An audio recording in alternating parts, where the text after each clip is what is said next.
In today's video, let's learn a soft and spongy instant idli recipe with no grinding, no dal, no rice, no soaking, no fermentation, no waiting. Isn't it really exciting? Hello and welcome to MANOCOOKS. I'm your Mano and let's get started.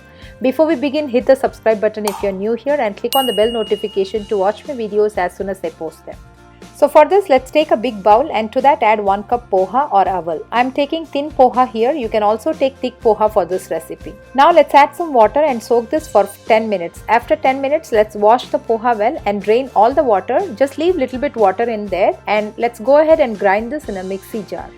Since poha is already soaked very well, it is very quick to make it into a paste. Now let's transfer the poha to the same bowl and to that let's add idli rava or rice rava. Let's add 1.5 cup rice rava for 1 cup poha. Along with that add 1 teaspoon salt to this. After this let's add 2 cups of thick curd or yogurt. Now let's mix everything very well until well combined. Once mixed, our batter looks very thick right now. So let's add half cup water to this and mix it again. So after adding water, the batter is in right consistency as you see in the video. Now let's cover this and allow this to rest for 30 minutes. Resting time is very important as the rice rava would get soaked in curd and water and would puff up. So minimum 30 minutes resting time is must for this recipe.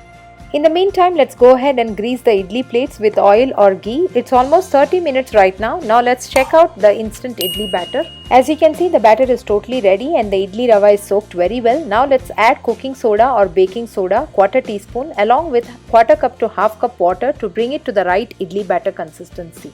Mix it well. When you add water in this stage, only add how much you would need to adjust the consistency of the batter.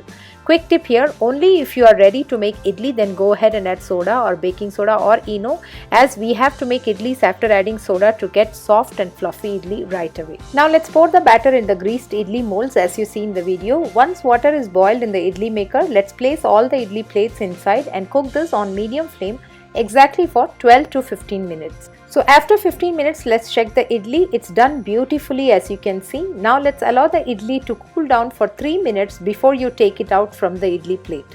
You can see they are so soft, spongy and real quick. The best part of making instant poha idli is you don't need any grinder or mixer and no waiting. And this is my go-to recipe of soft idli on any busy morning or lazy dinner any day. Make a spicy peanut chutney or any spicy chutney of your choice and enjoy it hot. So I hope you enjoyed watching this video. If yes, please leave a thumbs up and subscribe to MANOCOOKS and also click on the bell button. Also click on any of the video on the screen to watch them right now. Thanks a lot for watching.